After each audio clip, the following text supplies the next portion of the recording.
Hey guys, assalamualaikum and welcome again sa Ammer TV. So ang pag-uusapan natin ngayon ay kung paano mag-transfer ng pera from BDO to Metrobank. Okay, so madali lang guys. So be sure na naka-install yung ating BDO mobile app. Okay, so ayan, BDO online. So i-open lang natin guys. Okay, so ayan. Then ang next na gagawin natin guys is maglalagin lang tayo through biometrics. Okay, so i-login lang natin yung account natin guys. Ayan. Okay. So, ayan. So, ngayon, ang next na gagawin natin is punta tayo dito sa baba sa send money. Then, dito tayo sa to other banks and wallets.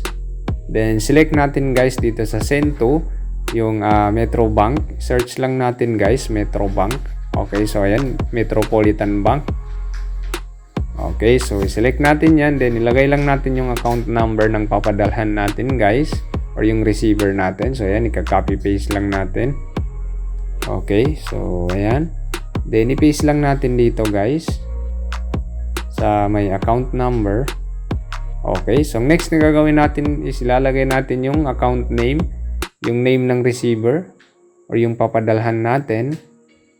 Okay, so Muhaimin Ismail, D. Ismail, ayan. So, yun yung pinsan ko guys. Okay, so send lang natin. So, let's say 1,000. Ayan. Then, select natin kung saan manggagaling yung pera. So, ayan. Dun sa main account natin, o yung primary account natin. Then, ayan. Okay. So, send lang natin guys. Pindutin lang natin itong send. Okay, so ayan, check lang natin ulit yung account number. So pag na-check na natin guys, so confirm lang natin.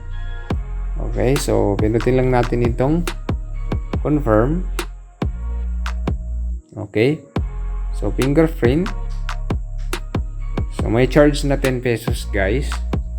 So ayan, okay lang natin yan. Okay. So ayan.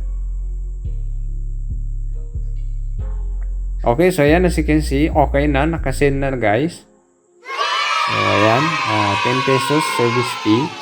So nasend na yung pera dun sa kanyang Metrobank account. Okay, so InstaPay yan siya. So automatically dumadating yan kagad sa ating Metropolitan account. Okay, so ayan. So I hope nakatulong ito sa inyo. Thanks for watching. And don't forget to subscribe to Ammer TV for the latest videos na aking i-upload. Sukran and wassalam.